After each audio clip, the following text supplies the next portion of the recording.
Hello दोस्तों, नमस्कार, राधे राधे। दोस्तों, हमारे भक्ति सागर चैनल में आप सभी का स्वागत है।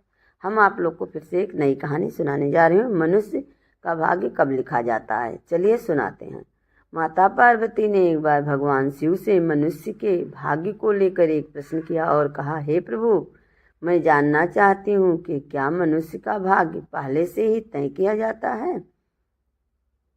पहले मैं आपको बता दूं कि इसे देखने से ज़्यादा सुनने में समझ आएगा, तो कथा को अंत तक जरूर सुने और कमेंट बॉक्स में हर हर महादेव जरूर लिखिए। तब मुस्कुराते हुए भगवान शिव बोले, हे देवी पार्वती, आपके प्रश्न का उत्तर देने से पूर्व मैं आपको एक कथा सुनाता हूँ। आप इसे ध्यान से सुने। भगवान शिव ही संसार के आदि और अनंत हैं। शिव के बिना मृत्यु भी अधूरी है, क्योंकि प्राणी के जीवन का अंतिम सत्य है मृत्यु, और मृत्यु के देवता हैं स्वयं भगवान शिव। आप सभी को हमारा निवेदन है कि आप इस कथा को ध्यानपूर्वक सुने, ताकि आपके जीवन के कुछ महत्वपूर्ण कथा समझ में आ सके। भगवान शिव कहते हैं, हे देवी, काल से कोई भी नहीं जीत पाया है। हर प्राणी को काल मेरी ही आज्ञा से ग्रास लेता है। मनुष्य के जीवन में समय, परिस्थिति और स्थान, इन तीनों की बड़ी भूमिका होती है। कई बार जो कुछ भी घटित होना होता है उसे अनुरूप परिस्थितियां बनती जाती हैं, और जो होना होता है वो बस हो ही जाता है। हे देवी, एक समय की बात है, पृथ्वी लोक पर भागीरथी नाम के एक विख्यात राजा राज्य करते थे। वे बड़े ही धर्मात्मा, न्यायप्रिय, पराक्रमी, विद्वान, कुशल और प्रजा का पालन करने में दक्ष थे। राजा भागीरथी अपनी प्रजा को अपने पुत्रों की भांति प्रेम करते थे। प्रत्येक रात वेश बदलकर नगर में भ्रमण करते थे, ताकि वे अपनी प्रजा की कुशलता और उनके दुखों को जान सके। एक दिन की बात है, राजा अपनी उसी रात्रिकालीन दिनचर्या के अनुसार वेश बदलकर नगर में भ्रमण के लिए निकले। भ्रमण करते करते अमृत बेला का समय हो गया था। अब हल्का हल्का सवेरा होने लगा। रात भर के भ्रमण करने के कारण अब वे नगर की परिक्रमा वाले मार्ग से निकलकर जा रहे थे।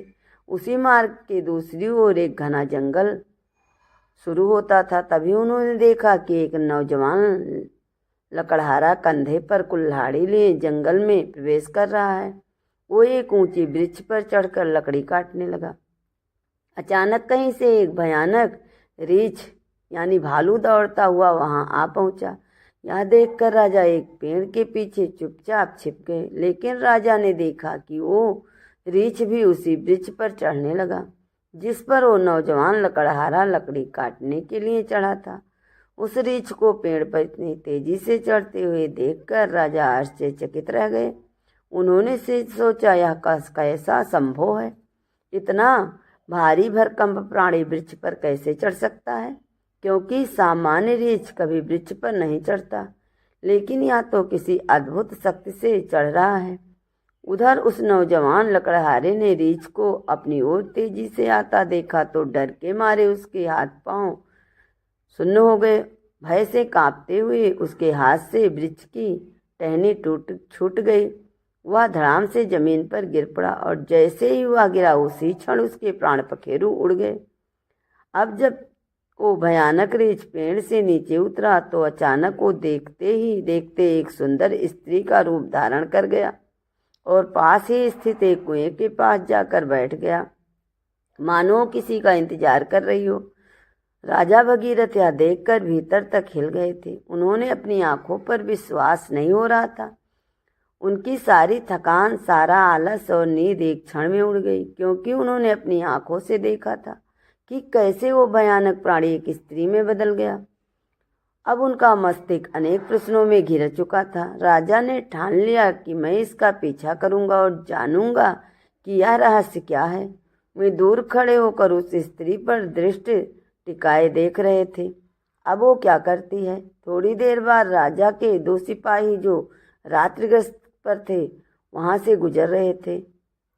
संयोग की बात यह थी कि दोनों सगे भाई थे। जब छोटे भाई की दृष्टि उस कुएं के पास पड़ी स्त्री पर पड़ी तो उसे देखते ही वो उसके रूप पर मोहित हो गया और वह बोला, भैया, वो जो सुंदर कन्या वहाँ बैठी है ना, उसे देखते ही मेरे हृदय में प्रेम जाग उठा है। मेरा मन कहता है कि वही मेरी योग्य वरवधू है, मैं उससे विवाह करना चाहता हूँ। बड़े भाई ने जब उसकी बात सुनी तो उसने भी कन्या की ओर देखा और वह भी उसी क्षण उसके सौंदर्य पर मोहित हो गया।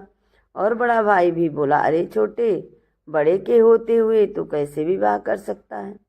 मैं तुझसे बड़ा हूँ और मुझे भी उससे प्रेम हो गया है, इसीलिए विवाह तो मैं ही करूँगा। तब छोटा भाई बोला, भैया लेकिन पहले मैंने उसे देखा, इसीलिए विवाह का अधिकार मेरा है। अब दोनों भाई आपस में विवाद करने लगे। अभी बड़े भाई ने समझदारी दिखाते हुए कहा, हम व्यर्थ ही झगड़ रहे हैं, क्योंकि ना हम इस कन्या से ही पूछ लें कि वो हम दोनों में से किसे पसंद करती है। वो जिससे विवाह करना चाहे हम दोनों उसे स्वीकार कर लेंगे। यह निर्णय लेकर दोनों भाई उस कन्या के पास पहुँचे। बड़े भाई ने पूछा, हे सुंदरी, आप कौन हैं और यहाँ क्या कर रही हैं? तब उसने के पूछने पर स्त्री ने मधुर स्वर में बोला, मेरा नाम रूपा है, मैं पास ही के गांव में रहती हूँ। मैं अपने पति की तलाश में इस जंगल में भटक रही हूँ। मेरा छोटा भाई बोला, क्या हुआ, हमें बताओ, तुम्हारा पति कहाँ है? हम दोनों मिलकर उसकी खोज में तुम्हारी मदद करेंगे। तब रूपा ने हल्की सी मुस्कान के साथ शर्माते हुए कहा, अरे नहीं, अभी तो मैं कुंवारी हूँ, मैं योग्य वर की तलाश में निकली हूँ और इस संसार में मेरा कोई नहीं, एक माँ थी, वह भी कुछ दिनों पहले चल बसी। इस पर छोटा भाई उत्साहित होकर बोला, वाह, कितना सुंदर संयोग है, हम दोनों भाई भी अविवाहित हैं। यदि तुम चाहो तो हम दोनों में से किसी से एक से विवाह कर सकती हो। तब मुस्कुराते हुए उस लड़की ने कहा, अरे मुझे तो आप दोनों ही पसंद हैं, आप ही तय कर लो मैं किससे विवाह करूं। तब बड़े भाई ने कहा, हम दोनों भी इसी उलझन के साथ तुम्हारे पास आए हैं, अब क्या करें? तब लड़की बोली, ठीक है, इसका निर्णय ही मैं कर ले देती हूँ, मैं तुम दोनों में से एक से विवाह करूँगी, लेकिन मेरी एक शर्त है। दोनों भाई एक साथ बोलो, हमें क्या करना है? तब वो कुंवारी लड़की बोली, तुम दोनों में से जो भी अधिक बहादुर और शक्तिशाली है, मैं उसी से विवाह करूँगी। इतना सुनते ही दोनों भाई स्वयं को एक दूसरे में श्रेष्ठ और बलवान सिद्ध करने की इच्छा से आपस में युद्ध करने लगे। लड़ते लड़ते उन्होंने अपनी तलवार निकाल ली और फिर छोटे भाई ने बड़े भाई के पेट में तलवार घुसेड़ दी और वहीं बड़े भाई ने भी पलट करते हुए छोटे भाई का गला काट दिया। इस प्रकार तड़प तड़प कर दोनों भाइयों ने अपने ही हाथों प्राण गंवा दिए। तभी वह लड़की जोर से हंसने लगी और वहां से उठकर घने जंगल की ओर चल दी। वही दूसरे ओर राजा को एक और गहरा सदमा लगा। उन्होंने सोचा, इस स्त्री ने क्या कर दिया, यह तो कोई छलवा थी, अब यहाँ आगे क्या करेगी, मुझे देखना चाहिए। ऐसा सोचकर राजा भी कुछ दूरी बनाकर गुप्त रूप से उसके पीछे चल दिए। अब सूर्य भगवान पूरी तरह उदय हो चुके थे, किंतु राजा भगीरथ एक रीछ के वृक्ष पर चढ़ने और एक सुंदर कन्या के रूप में बदल जाने की विचित्र घटना को अपने आंखों से देखकर भीतर तक हिल चुके थे। अब उन्हें न भूख का ध्यान था, न प्यास का, न ही राजपाट का। उन्हें तो केवल उस रहस्यमयी लड़की के विषय में जानने की तीव्र जिज्ञासा थी। राजा उस सुंदर स्त्री का पीछा करते हुए सावधानी पूर्वक लगभग 2 कोस दूर आ गए। अब आगे जो हुआ उसने राजा के आश्चर्य भी सभी सीमाएं तोड़ दी, क्योंकि देखते ही देखते वह स्त्री अब फिर अपना रूप बदलकर एक जहरीले नाग में बदल गई और वो नाग बहुत तेजी से रेंगता हुआ आगे बढ़ने लगा। कुछ ही दूर एक नदी बह रही थी। वो नाग नदी किनारे पहुंचा और राजा की आंखों के सामने ही नदी में कूद पड़ा। नदी में एक नाव चल रही थी जिसमें 10-12 लोग सवार थे। वो नाग उसी नाव की ओर बढ़ा। राजा भगीरथ किनारे खड़े होकर सब देख रहे थे। नाव में कूदते ही उसे अफरा तफरी मच गई। लोगों ने डर के मारे अपनी जान बचाने के लिए नाव से पानी में कूदने लगे। इस भगदड़ में नाव भी पलट गई और जो लोग तैरना जानते थे वे किसी तरह नदी से बाहर निकल आए, लेकिन जो लोग तैरना नहीं जानते थे वो डूबकर अपनी जान गंवा बैठे। थोड़ी देर के बाद वो नाग नदी से बाहर निकला और किनारे किनारे आगे बढ़ने लगा। राजा भगीरथ उसका पीछा करते रहे। फिर कुछ दूर जाने पर राजा को एक और आश्चर्य हुआ। वो नाग अब एक बार फिर अपना रूप बदल चुका था। अब वह एक बूढ़ा ब्राह्मण गरीब भेष में था। राजा ने सोचा यह रहस्यमयी प्राणी के विषय में जानकारी लेने का यही उचित समय है, क्योंकि इस समय यह एक बूढ़ा ब्राह्मण के रूप में है। इसीलिए राजा ने सोचा अब मुझे इससे कोई खतरा नहीं होगा, मैंने इसके पास आसानी से पहुंच सकता हूँ। यही सोचकर राजा शीघ्रता से उस रहस्यमयी ब्राह्मण की ओर चल बढ़ने लगा। राजा तो उसके छलवे और रहस्यमयी की चालों में पहले से ही पीछा कर रहे थे। अब वह तेज कदमों से चलते उस ब्राह्मण के पास पहुंचे। उन्होंने हाथ जोड़कर प्रणाम किया। उस वृद्ध ब्राह्मण ने भी हाथ उठाकर अभिवादित स्वीकार किया और मुझे आशीर्वाद दिया। तब राजा ने समीप जाकर पूछा, हे ब्राह्मण देव, आप कौन हैं? तब उस ब्राह्मण ने बड़े आश्चर्य के साथ उत्तर दिया, क्या तुम्हें दिखाई नहीं देता? मैं एक ब्राह्मण हूँ और साथ ही एक वैद्य भी। अभी मुझे बहुत शीघ्रता से राजमहल पहुंचना है, क्योंकि वहाँ के राजा संकट में हैं और उन्हें एक कुशल वैद्य की आवश्यकता है। उस ब्राह्मण की बात सुनकर राजा स्तंभ रह गया। उसका शरीर पसीने से भीग गया। अब उसका धैर्य टूटने लगा। भगवान शिव माता पार्वती से कहते हैं, हे देवी, ऐसा क्यों ना हो, क्योंकि हर मनुष्य अपनी मृत्यु से डरता है और जब मृत्यु ही उसके सामने खड़ी हो, उससे बात कर रही हो, तो भय तो होगा ही। राजा अब अत्यंत डर चुके थे, किंतु उन्होंने साहस जुटाया और कड़े स्वर में बोले, हे विप्र, तो सत्य कहिए, ऐसा झूठ बोलना ब्राह्मण की को शोभा नहीं देता। इसके लिए आपको दंड भी मिल सकता है, यहाँ तक कि सूली पर भी चढ़ाया जा सकता है। और हाँ, मैं आपको बताना चाहता हूँ कि यहाँ के राजा मेरे मित्र हैं और वे पूर्णतः स्वस्थ हैं। यह सुनकर ब्राह्मण मंद मुस्कान के साथ बोला, मैं सब जानता हूँ, तुम व्यर्थ मेरा समय नष्ट कर रहे हो। मैं जो भी हूँ उससे तुम्हें क्या लेना देना, तुम अपने काम से काम रखो। राजा ने जब अपनी आवाज़ ऊंची करते हुए कहा, हे ब्राह्मण, आप पुनः असत्य बोल रहे हैं। आप ब्राह्मण नहीं हैं, आप वो नहीं हैं जो मुझे प्रतीत हो रहे हैं। जब तक मैं सच्चाई नहीं जान लेता हूँ तब तक मैं आपका पीछा नहीं छोड़ सकता। आपको सच बताना ही पड़ेगा। फिर से मंद मुस्कान के साथ वो ब्राह्मण बोला, हे युवक, मैं ब्राह्मण ही हूँ, मुझे जाने दो। यहाँ के राजा की मृत्यु का कारण तुम बनोगे और इसका पछतावा जीवन भर रहेगा। ब्राह्मण के मुख से ऐसी बात सुनकर राजा को क्रोध आ गया। उसने अपनी गुप्त तलवार निकाल ली और बोले, अब झूठ नहीं बोल सकते। मैं तब तक आपका पीछा करता रहूंगा जब आप रीछ का रूप धारण किए हुए थे। आपने युवक लकड़हारे को मार डाला, फिर एक सुंदर स्त्री बनकर दो सिपाहियों को एक दूसरे हाथों मरवा दिया। फिर आप विषैला नाग बनी नदी में कूदे और उस नाव पर चढ़ गए जिससे कई यात्री सवार थे। आपकी दहशत के कारण भगदड़ मच गई, नाव पलट गई। जो तैरना जानते थे वो बच निकले, लेकिन बाकी सब डूबकर मर गए। और अब वृद्ध ब्राह्मण का रूप धारण करके नई चाल चल रहे हैं। इसीलिए हे ब्राह्मण, आप सत्य कहो, तुम कौन हो? राजा की तीखी बातें और तलवार की नोक को देखकर ब्राह्मण शांत रहा और बोला, हे युवक, मैं ना बताऊं तो तुम क्या कर लोगे? राजा ने तलवार को उसके निकट कर दी और बोले, अब तुम परिणाम भुगतने के लिए तैयार हो जाओ, क्योंकि अब तुम कई लोगों की हत्या करने के लिए दोषी हो। इसीलिए तुम्हें राज दरबार में प्रस्तुत कर सूली पर चढ़ाया जाएगा। तुम नहीं जानते कि यह सम्राट भागीरथी का राज्य है, जो एक न्यायप्रिय राजा है। तुम यहाँ से जीवित वापस नहीं जा सकते। इसीलिए तुम्हारी भलाई इसी में है कि अपने असली रूप में आओ, अपनी सच्चाई मुझे बता दो। तब भगवान शिव कहते हैं, हे देवी पार्वती, राजा की ऐसी बातें को सुनकर वृद्ध ब्राह्मण जोर जोर से ठहाके लगाकर हंसने लगा और बोला, हे राजन, मैं जानता हूँ कि यह नगरी सम्राट भागीरथी की है, जो एक महान प्रतापी और धर्मनिष्ठा राजा है। और मैं यह भी जानता हूँ कि वह तुम ही हो, विश्वविख्यात सम्राट भागीरथी। किंतु अब तुम भी एक बात जान लो, तुम मुझे नहीं मार सकते, बल्कि एक दिन ऐसा आएगा जब मैं ही तुम्हें मरने के लिए विवश कर दूंगा। अब तो राजा के होश ही उड़ गए। ब्राह्मण को इस प्रकार की बात सुनकर राजा भागीरथी के हाथ से तलवार छूटकर नीचे गिर गई। वे हाथ जोड़कर चुप हो गए और मन ही मन सोचने लगे, जिसने इस रूप में भी मुझे पहचान लिया वो कोई साधारण मानव तो नहीं हो सकता।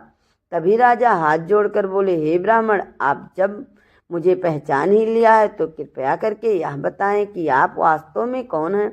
तब वो ब्राह्मण बोला, हे राजन, किसी ने सत्य ही कहा है कि संसार में 4 हट सबसे बलवान होते हैं, राजहट, बालहट, स्त्री हट और योग्य हट।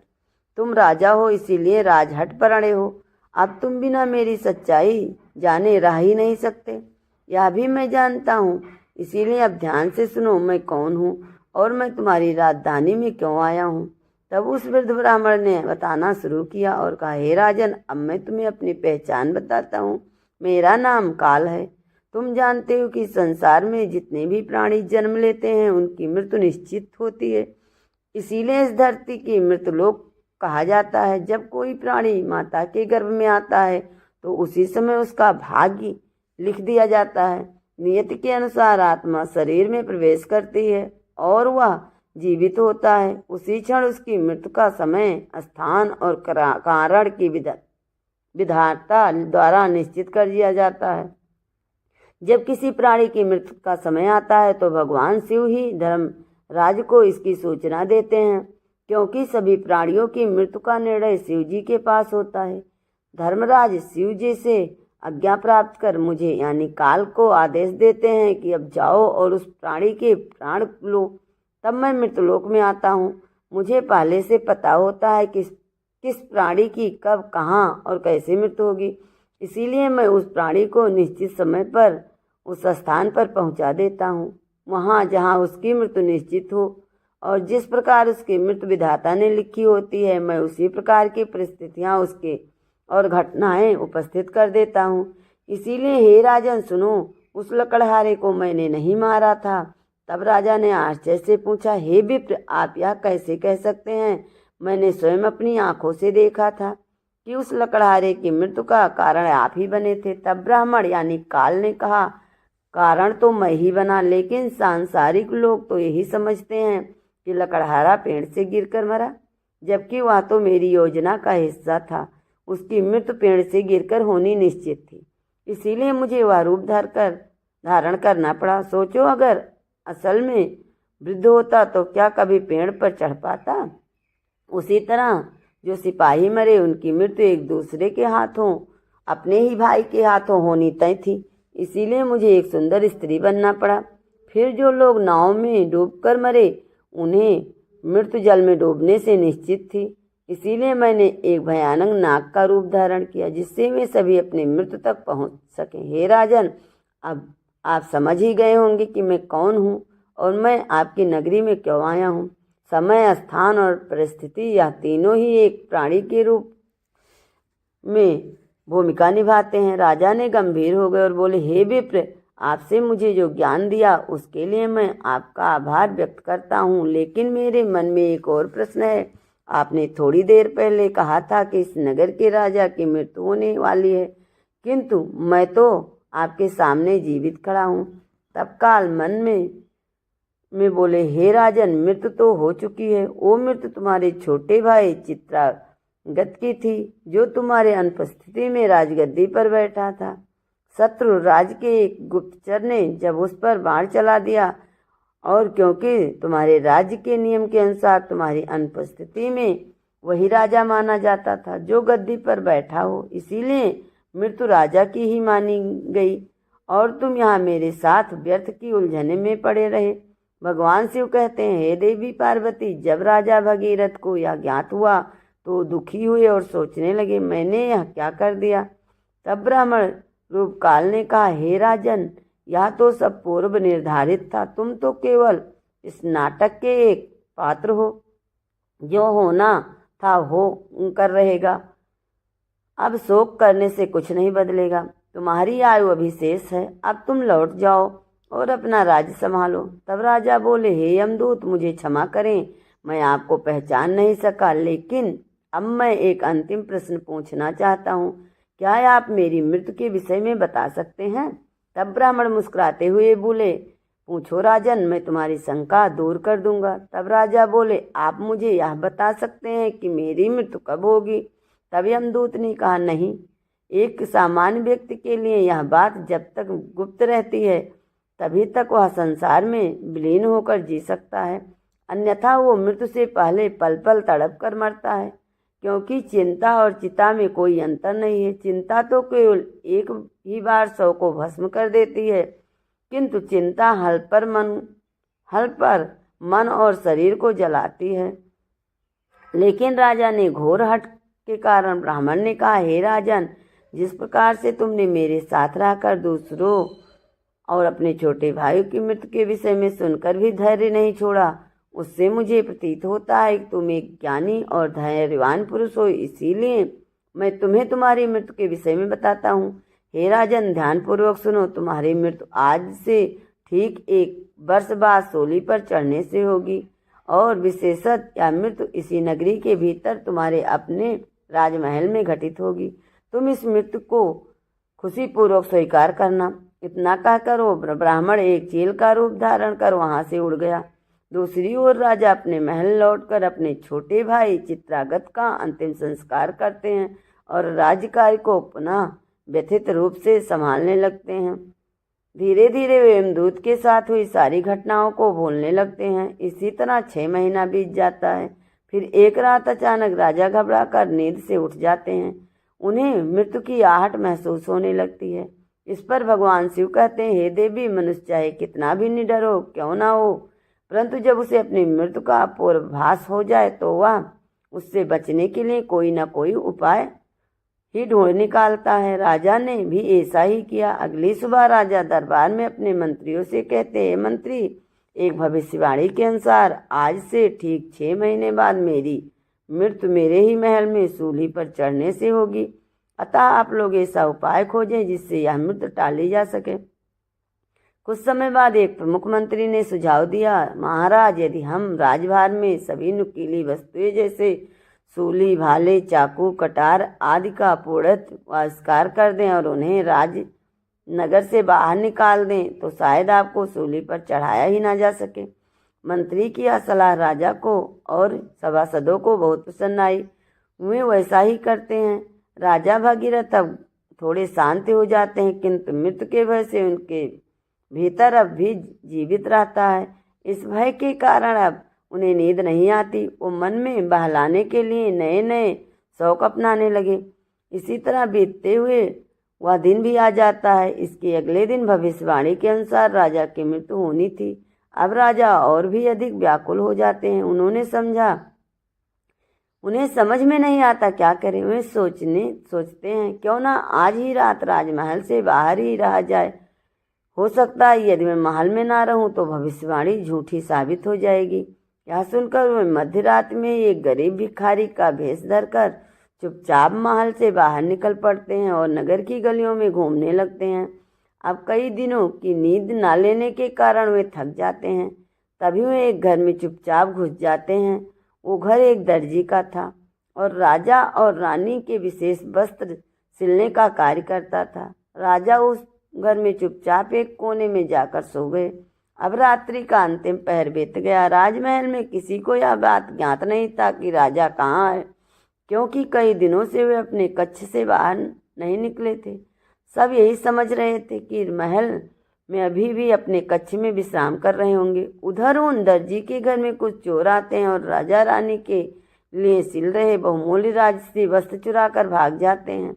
जब अगली सुबह दर्जी को यह घटना पता चलती है तो घर के कोने में सो रहे उस व्यक्ति को, जो कि राजा थे किंतु भिखारी के वेश में थे, चोर समझ बैठा कि बिना पहचाने वह राजा को बांधकर सीधे राज दरबार में ले जाता है।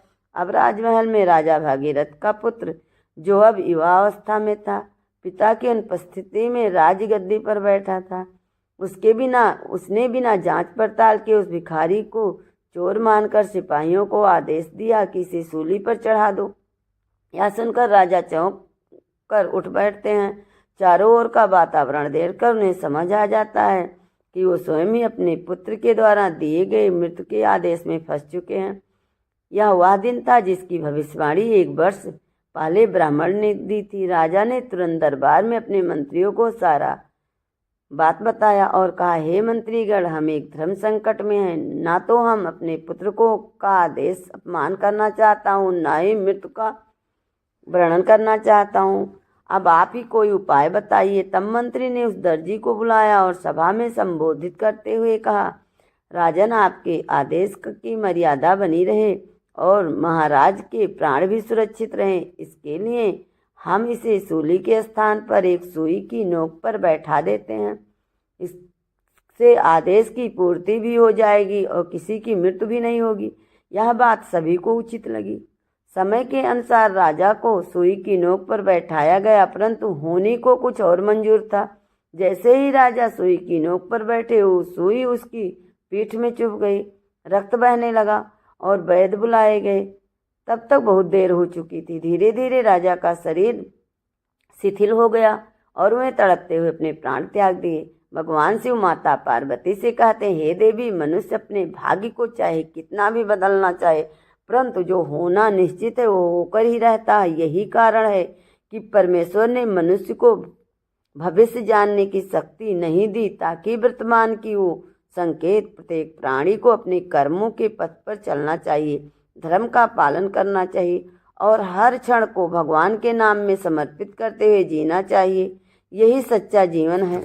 तो आज की आपकी कहानी, मेरी कहानी आप लोग को कैसी लगी कमेंट में हर हर महादेव जरूर लिखिएगा।